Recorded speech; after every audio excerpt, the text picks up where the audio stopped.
ज्ञान the treasure में आपका स्वागत है। और हम आपको बताएंगे कि सगुण निर्गुण की सृष्टि क्या है। जब से सृष्टि बनी है और उसके पश्चात जब जीव उत्पन्न हुआ तो उसके मन में हमेशा ही यह प्रश्न गूंजते रहे कि मैं कौन हूं, यह प्रकृति क्या है और उसको बनाने वाला पुरुष कौन है। अर्थात उन ज्ञानी पुरुषों के हृदय में जिन्होंने संपूर्णता को प्राप्त नहीं किया है, अपितु संपूर्णता की तरफ अग्रसर है, उनके हृदय में हमेशा ही जीव, प्रकृति एवं पुरुष के प्रति जिज्ञासाएं उत्पन्न होती रहती है। जीव अर्थात व्यक्ति, प्रकृति अर्थात यह संपूर्ण ब्रह्मांड, प्रकृति मतलब माया, पुरुष का अर्थ है वो परम पिता परमात्मा। विशेषतः जो व्यक्ति जीव का अर्थ इंसान को लेते हैं वे गलत है। सही मायने में जीव का अर्थ आत्मा है। इस आत्मा को ही पंच तत्वों में बंधे होने के कारण शास्त्रों में जीव कहा गया है। सबसे पहले हमें यह समझना होगा कि जीव, प्रकृति और पुरुष अनादि है। इनका कभी भी एक दूसरे में विलय नहीं होता है। जैसा कि अनेकों जगह कहा गया है या कहा जाता है कि महाप्रलय में जीव और प्रकृति का लय परमात्मा में हो जाता है। ऐसा नहीं है। अगर हम ध्यानपूर्वक शास्त्रों का अध्ययन करेंगे तो पता चलेगा कि महाप्रलय के वक्त स्वयं मनु महाराज ने एक विशाल नाव में सभी जीवों को बिठाकर उस नाव को मत्स्य रूपी उस परमात्मा के रूप में ही अथाह सागर की लहरों को बीच खींचा अर्थात चलाया। अगर यह मान लिया जाए कि महाप्रलय में जीव और सृष्टि का लय परमात्मा में हो जाता है तो यह कहानी मिथ्या साबित होगी। लेकिन यह कहानी मिथ्या नहीं है, बल्कि मिथ्या यह है कि महाप्रलय में जीव और प्रकृति का लय परमात्मा में हो जाता है। इतना अवश्य है कि महाप्रलय में सभी जीव राजा मनु की नाव में विराजमान थे एवं संपूर्ण धरा पानी की गोद में समा गई थी। महाप्रलय का जो भी समय होता है तब तक ये सभी जीव उस नाव में विराजमान होते हैं। उसके पश्चात जब महाप्रलय का वक्त समाप्त होता है तथा कुछ धरा सूख जाती है तो एक जीव का देह रूप में जन्म होता है, जिसे कि कच्छप या कछुआ कहा जाता है, क्योंकि यही ऐसा जीव है जो पानी और धरा दोनों पर रह सकता है। उसके उपरांत जो जो धरा सूखती गई या यो कहें कि धरा कुछ कुछ दलदली रह गई, उस वक्त एक और जीव का जन्म हुआ जिसे कि वराह कहते हैं। वराह मतलब सुअर कहा गया है, क्योंकि वराह ही इस दलदली भूमि पर निवास कर सकता है। इसके उपरांत जब धरा और अधिक सूखने लगी तो एक और जीव और अश्व का जन्म हुआ। उसके उपरांत जो जो धरा हरियाली होती चली गई, धीरे धीरे करके अनेक ही जीव ने इस धरा पर जन्म लिया। सबसे बाद में इंसान का जन्म हुआ। आज के वक्त में जो मत्स्य, कच्छप, वराह, अश्व, वानर यदि को ईश्वरावतार मानते हैं, इसके पीछे कारण है कि महाप्रलय से लेकर और उसके उपरांत एक एक करके उस परमात्मा ने जिन जीवों को इस धरा पर उतारा है और उन जीवों ने मानव को धरा पर रहने में मदद की है, इसलिए हिंदू धर्म में इन सभी की पूजा की जाती है। सृष्टि की उत्पत्ति के उपरांत जब मानव का जन्म हुआ तो प्रश्न वहीं का वहीं था, जीव, प्रकृति और पुरुष। इसको समझने के लिए इंसान भटकता रहा। अंत में उसे ज्ञान की प्राप्ति हुई और उस पूर्णता को प्राप्त हुआ जिसके द्वारा उसका जन्म हुआ।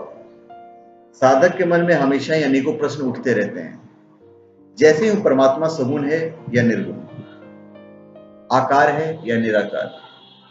सगुण और निर्गुण में वह परमात्मा सगुण भी है और निर्गुण भी है। अनेकों साधक सगुण से अर्थ यह लगाते हैं कि उस परमात्मा को कोई रंग रूप भी है, लेकिन यह मिथ्या है। सगुण का अर्थ यह है कि उसमें सभी सुंदर गुण का समावेश है। उस परमात्मा के अंदर सभी गुण मौजूद है। निर्गुण का अर्थ है जिसमें कोई बुरे गुण न हो। चूंकि यह संपूर्ण सृष्टि एवं 84 लाख जीव उस परमात्मा ने बनाए हैं, इसे यह पता चलता है कि वह परमात्मा सर्वगुण संपन्न अर्थात सगुण है। इसके उपरांत साकार का अर्थ है कि उसका अपना एक रंग रूप है, रंग रूप का होना। और निराकार का अर्थ है जिसका कोई रंग रूप ना हो, निराकार हो, जिसका कोई आकार ना हो। इस प्रकार हम ध्यान पूर्वक देखें तो हमें पता चलता है कि वह परमात्मा निराकार है, क्योंकि उसका अपना कोई भी रंग और रूप नहीं है। वह केवल ज्ञानियों के हृदय में ज्योति स्वरूप होकर भासता है। इस तरह ध्यान पूर्वक मनन करने से हमें यह पता चलता है कि वह परमात्मा निराकार है। लेकिन जो साधक कोई भी या किसी प्रकार की मूर्ति रूप में पूजा करता है, वो असल में उस परमात्मा की पूजा न करके देव विशेष की पूजा करता है। अनेक शास्त्रों में अनेक जगहों पर स्पष्ट रूप से लिखा हुआ है कि जो साधक जिस देव विशेष की पूजा करेगा, वह मृत्यु उपरांत उसी लोक या मंडल में प्रवेश पाने का अधिकारी है। लेकिन वो उस परमात्मा तक उस देव के द्वारा नहीं पहुंच सकता। उस परमात्मा तक पहुंचने के लिए आवश्यकता है सही मार्गदर्शन की। गीता के अंदर भगवान कृष्ण ने कहा है कि जो जिस देव की पूजा करेगा वो उसी लोक में जाएगा। जो मुझ अर्थात उस परमात्मा तत्व को भजेगा, वो मुझे अर्थात उस परमात्मा को प्राप्त होगा। अनेकों ही सारे इस बात का गलत अर्थ निकालते हुए श्री कृष्ण के स्वरूप एवं उसके नाम का जाप करते हैं। लेकिन हमें ध्यानपूर्वक इस बात को समझना होगा कि भगवान श्री कृष्ण जी ने अपने उपदेश में यह कदापि नहीं कहा कि मुझ कृष्ण का भजन करो, बल्कि उन्होंने यह कहा है कि मेरे अंदर जो परमात्मा तत्व है उसका भजन करो। लेकिन अनेकों साधक उस परमात्मा तत्व को छोड़कर कृष्ण नाम के दीवाने हैं। हमें फिर से यह समझना होगा, चाहे हम राम जपें या कृष्ण नाम का जाप करें, हम सहस्त्र मंडल से आगे इन नामों के द्वारा नहीं जा सकते। इसलिए गीता में भगवान श्री कृष्ण जी ने कहा है कि मंत्रों में मैं महामंत्र गायत्री मैं हूं और अक्षरों में अक्षर ओंकार मैं हूं। इसलिए हम सभी का कर्तव्य बनता है कि अनादिकाल से जो परंपरा चली आ रही है उसका पालन करें, अर्थात गायत्री मंत्र युक्त संध्या करें एवं ओंकार के द्वारा जितना भी संभव हो सके ज्यादा से ज्यादा समय उस परमात्मा के ध्यान में लगाएं। अनादिकाल से ही प्रत्येक धर्म के ऊपर प्रतीकों का प्रभाव रहा है। अगर हम हिंदू धर्म की बात करें तो प्रारंभ में प्रतीक रूप ओम और स्वास्तिक थे। ओंकार सर्वव्यापक परमात्मा का प्रतीक था, तो स्वास्तिक सुख समृद्धि का प्रतीक था। राज दरबार से लेकर झोपड़े तक में यह प्रतीक विद्यमान रहते थे। जहां पर इन प्रतीकों को स्थापित किया जाता था उसे पूजा स्थल कहते थे। उसके उपरांत धीरे धीरे मूर्ति रूप में अनेक प्रतीक बनने लगे। प्रारंभ में लिंग रूप में एवं उसके बाद चतुर्भुजी विष्णु के प्रतीक सामने आए। उसके बाद अनेकों ही देवी देवताओं के प्रतीक भी बनने लगे। प्रारंभ में इन प्रतीकों को ओंकार की तरह ही सर्वव्यापक परमात्मा का स्वरूप मानते हुए पूजा होती थी, किंतु बाद में लिंग रूप को मानने वाले शिव और चतुर्भुजी विष्णु का प्रतीक रूप में मानने वाले वैष्णव कहलाए। उसके कुछ समय बाद ही एक नया मत सामने आया जिसने कि योनि से लेकर सुंदर स्त्री तक के प्रतीक बनाए। ये सभी प्रतीक रूप थे। इन प्रतीक को मानने वाले शाक्त कहलाए। शाक्त शक्ति के उपासक थे, इसलिए उन्होंने शक्ति का प्रतीक स्त्री को माना और उसका प्रतीक बनाया। उसके बाद तो धीरे धीरे करके अनेकों ही मत बनते चले गए। कलियुग प्रारंभ होने के बाद इन सभी मतों में इतना अधिक द्वेष पैदा हो गया कि आम आदमी को समझ से बाहर था। प्रत्येक मत अपने आप को सर्वोत्तम और शक्तिशाली मानता था। किंतु उसके बाद धीरे धीरे उस ओंकार को मानने वाले अनेकों ही संत पैदा हुए। किंतु प्रतीकों से कोई भी संत या साधु नहीं बच पाया। उन्होंने पुराने प्रतीक नहीं माने तो नए प्रतीक बना डाले। अगर हम ध्यान पूर्वक अध्ययन करें तो हमें पता चलेगा कि कोई भी धर्म या मत प्रतीकों से बच नहीं पाया है। अगर हम 2500 साल पहले बने जैन या बौद्ध धर्म की बात करें तो प्रारंभ में निराकार परमात्मा को मानने वाले थे। वे सभी बाद में प्रतीकों को मानने और बनाने लगे।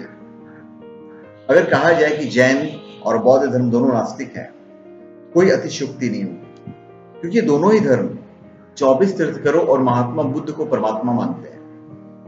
लेकिन ये उस परमात्मा को नहीं मानते जिसने कि 24 तीर्थंकरों और महात्मा बुद्ध को पैदा किया। उसके उपरांत ईसाई धर्म आया, जिसमें कि ईसाइयों के पवित्र ग्रंथ बाइबल में ईसा मसीह ने अपने आप को खुदा का बेटा बतलाया है। ईसा मसीह ने अपने संपूर्ण जीवन काल में हमेशा परमात्मा और उसका नाम का प्रचार किया है और कहा है कि मैं तो उस परमात्मा का बेटा हूं। मुझे उस परमात्मा ने ही तुम लोगों को लेने के लिए भेजा है। मैं तुम सबको उस परमात्मा तक लेकर जाऊंगा। ईसा मसीह ने जिस निराकार परमात्मा की सेवा की एवं उसका प्रचार किया है, ईसा मसीह की मृत्यु के उपरांत ईसाइयों ने जिस क्रूस के ऊपर ईसा मसीह को लटकाया था, उसको अपना प्रतीक बना लिया। ईसा मसीह के जीवन काल में कहीं भी कोई भी प्रतीक नहीं था, लेकिन उनके जाने के उपरांत अनेकों गिरजाघर, मतलब चर्च बनने लगे एवं प्रतीक रूप में प्रत्येक गिरजाघर के अंदर ईसा मसीह, मरियम और क्रॉस की स्थापना कर दी गई। ईसाई धर्म के पश्चात मुस्लिम धर्म आया। मुस्लिम धर्म में हजरत मोहम्मद साहब के जीवन काल तक कोई भी प्रतीक नहीं था, किंतु उनके बाद अनेकों ही प्रतीक बन गए। मुस्लिम धर्म में जो सबसे बड़ा प्रतीक है वो मक्का है, किंतु आज भी मुस्लिम धर्म के दो मत हैं, शिया और सुन्नी। शिया सिर्फ खुदा को मानते हैं, जबकि सुन्नी खुदा के साथ साथ मजार यादी को भी मानते हैं। लेकिन फिर भी दोनों ही मत प्रतीक रूप में तो मक्का को मानते ही हैं। लगभग 5000 साल पहले बाबा नानक का जन्म हुआ। उनके बारे में कहा जाता है कि एक बार वे मक्का गए और मक्का की तरफ पांव करके लेट गए। जब किसी ने उनसे कहा कि आपके पांव खुदा की तरफ है, आप हटा लीजिए, तो बाबा नानक ने कहा कि जिस तरफ खुदा नहीं है तो उस तरफ मेरे पांव कर दे। जब उस मौलवी ने बाबा नानक के पांव उठाए तो बताते हैं कि जिस तरफ भी पांव होते चले गए, उसी तरफ मक्का भी घूमता चला गया। ऐसे महापुरुष बाबा नानक ने अपने जीवन काल में सभी प्रतीकों का खंडन किया एवं उसे निराकार परमात्मा की बंदगी की। किंतु 9 गुरुओं तक तो निराकार की बंदगी होती रही, परंतु जैसे ही 10वें गुरु गुरु गोविंद सिंह जी महाराज आए और जब उन्होंने महसूस किया कि मुस्लिम अत्याचारी राजाओं से आध्यात्म के बल पर नहीं जीता जा सकता है, तो उन्होंने स्वयं चंडी साधना की एवं 5 बकरों की बलि देकर 5 प्यारे बनाए। बाद में उन्होंने प्रतीक रूप में गुरु ग्रंथ साहब की स्थापना की। बाबा नानक से लेकर 9वें गुरु तक जहां निराकारी की बंदगी थी, वहीं 10वें गुरु के समय से गुरु ग्रंथ साहिब को ही निराकार परमात्मा का प्रतीक माना गया। साथ ही 5 ककारों को प्रतीक रूप में ग्रहण करने का आदेश 10वें गुरु ने सभी सिखों को दिया। इसके साथ ही 10वें गुरु ने यह भी हुक्म दिया कि आज के बाद न तो कोई देहधारी गुरु होगा और न ही कोई उसका शिष्य, बल्कि गुरु ग्रंथ साहिब ही सबके गुरु होंगे और हम सब इसके सिख कहलाएंगे। श्री गुरु गोविंद सिंह जी ने गुरु ग्रंथ साहिब जी के पावन स्वरूप को सम्मुख रखते हुए फरमाया, पूजा अकाल की, पर्चा शब्द का, दीदार खालसे का। श्री गोविंद सिंह जी ने श्री गुरु ग्रंथ साहिब जी को गुरता गद्दी बख्शी व आदेश दिया, आगिया भई अकाल की, तैबे चलायो पंथ, सब सिखन को हुक्म है, गुरु मानियो ग्रंथ। गुरु ग्रंथ जी मानियो, प्रकट गुरां की दे, जो प्रभु को मिली बोझ है, खोज शब्द में ले। गुरु ग्रंथ साहब को न मानने वाला पूरा सिख नहीं हो सकता। अब हम अगर ध्यान पूर्वक इन सभी धर्मों को देखें तो सबके अपने अपने नियम हैं। सिख मत में जहां बीड़ी सिगरेट पीना बंद बताया जाता है, मुस्लिम धर्म में शराब पर पाबंदी है, जैन धर्म में मांस के ऊपर प्रतिबंध है। तो इस तरह अगर हम इन बातों को समझें तो हमें पता चलता है कि सभी धर्मों ने किसी एक चीज पर विशेष प्रतिबंध लगाई है।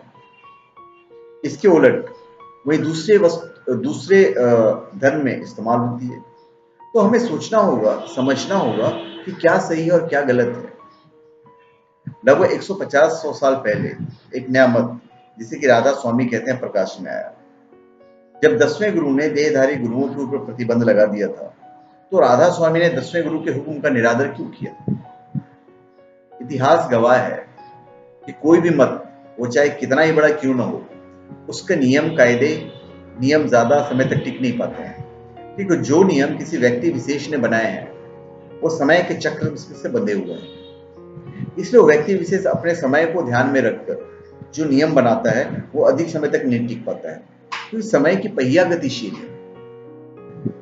सभी धर्मों में कुछ थोड़े से साधकों को अगर छोड़ दिया जाए तो बाकी सभी अपने अपने नियमों को खंडन करते जा रहे हैं। जिस तरह 500 साल पहले बाबा नानक ने जनेऊ और मूर्ति पूजा का खंडन किया था, उसी तरह आज के समय में सिख केश कटवा रहे हैं और चोरी छिपे बीड़ी सिगरेट सब चीज का सेवन कर रहे हैं। ऐसे ही मुस्लिम संप्रदाय में भी शराब का सेवन होने लगा है तथा जैन धर्म में भी मांस का सेवन होता है।